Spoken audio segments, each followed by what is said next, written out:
I do believe we're in a civilizational moment because AI and the surrounding technology is causing such a profound shift in the way we can live our lives that not only it's a technological inflection point, it's going to cause an inflection point in our social structure. As a scientist, I do feel a deep and profound sense of responsibility because I'm one of the people in our generation that brought this science into the world. My contribution in AI started with realizing the importance of data. We are constantly producing data. We're constantly producing new behaviors, new ideas, new activities. But the more profound question is, just because individuals are producing data, whether they're creators or just going about everyday life, doesn't mean we can always just take it all the time for free and without the considerations. There are science questions, and there are art questions, and then there's also design questions, right? But I would say that design and art questions are more about the actual impact of AI in the world, right? They're about imagining possible futures and trying to understand the consequences that they can have on the world.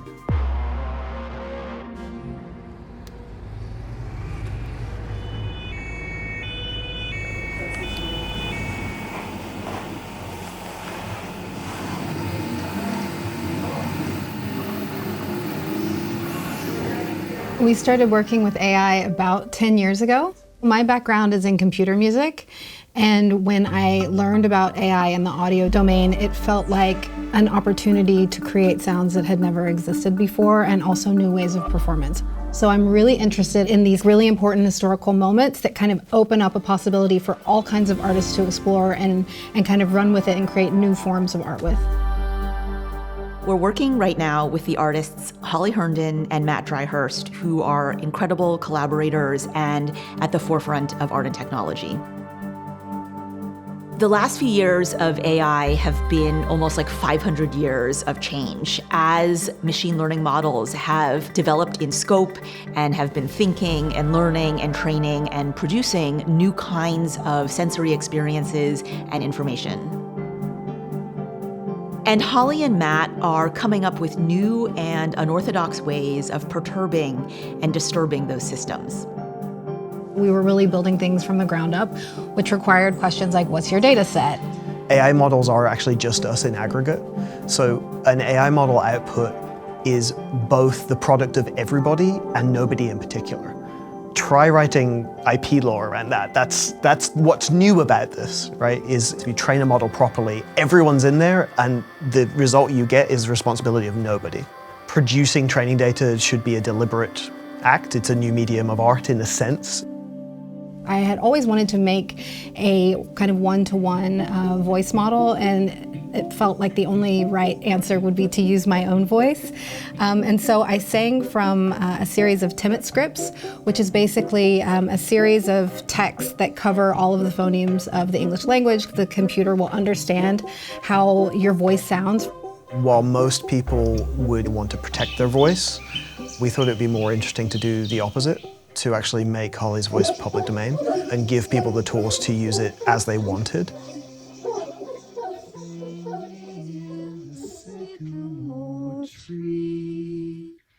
Dream a little dream of me.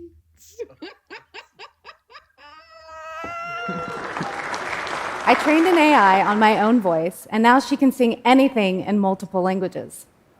Her name is Holly Plus.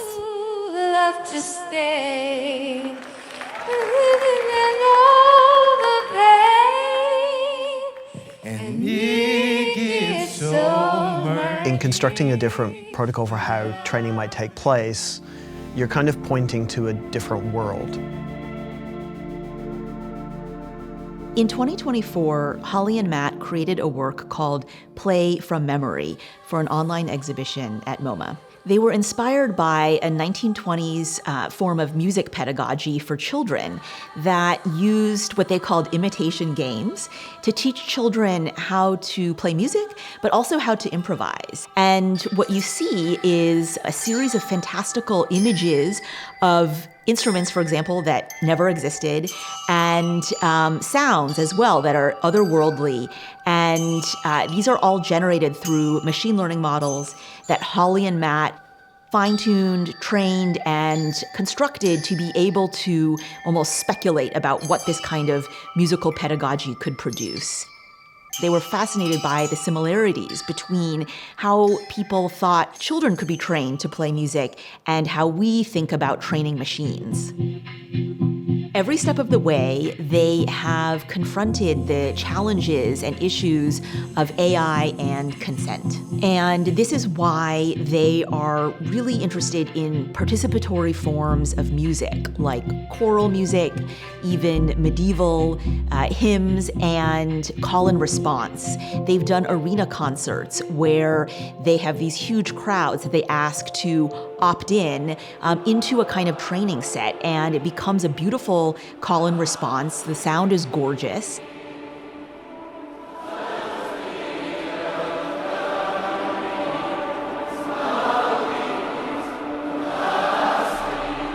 And then Holly and Matt will use those sounds, recorded sounds, to then create new generative AI artworks. And in the sense that training sets usually are taken from images and sounds and pieces of information that are just out there in the internet, Holly and Matt are curating and crafting and asking people to participate in creating their own training set.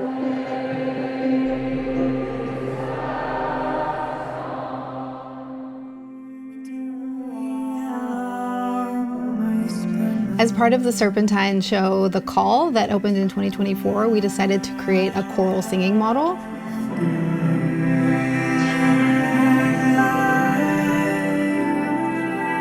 I think we approach AI as a kind of really sophisticated coordination technology, and so that's why we look at earlier coordination technologies like choral singing or group singing practices, because it really helps us create a kind of through line, thinking about the really sophisticated decisions that are made when human beings are standing together singing and creating music together.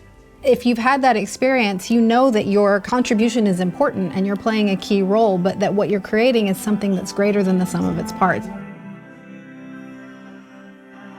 We also created a data trust where people could join the trust and kind of negotiate how their data would be used for the project. It was a really kind of like a full stack approach to training a model from the ground up with everyone's consent.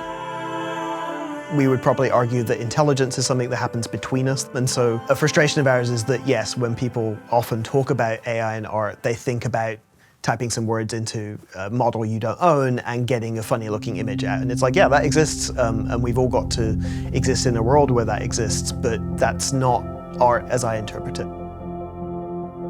The actual value is an interplay between things versus a picture that you put on the wall, right? In the last couple of years, I'm just so excited by this new frontier that we're exploring in AI that I call spatial intelligence. Spatial intelligence to me is a continuation of my lifelong work in computer vision, which really tackles the problem of perception and visual intelligence.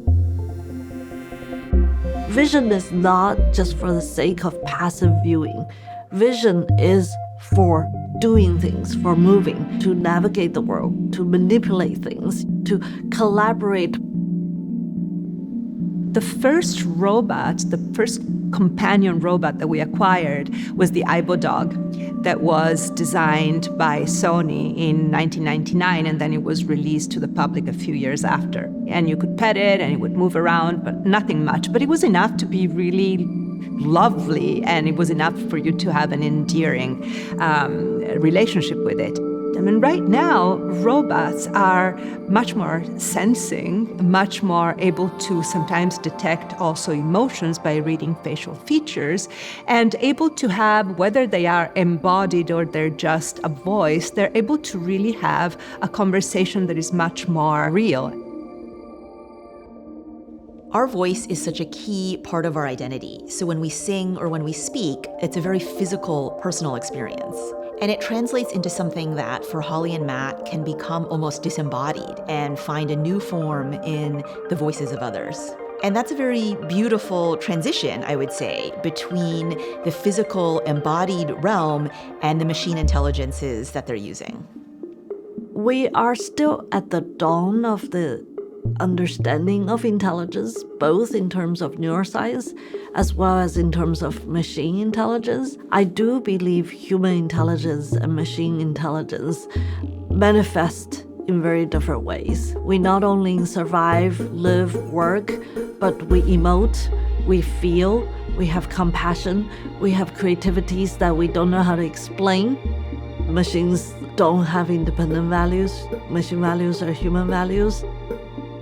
And to think about what human-centered AI is to think about what we want this AI do for us.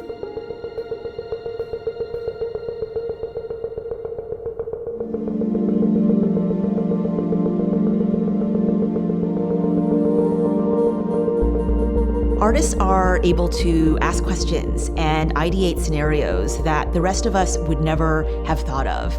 And in that sense, it's crucial for artists to take on technology at the highest levels because we need those other perspectives and we need those other voices.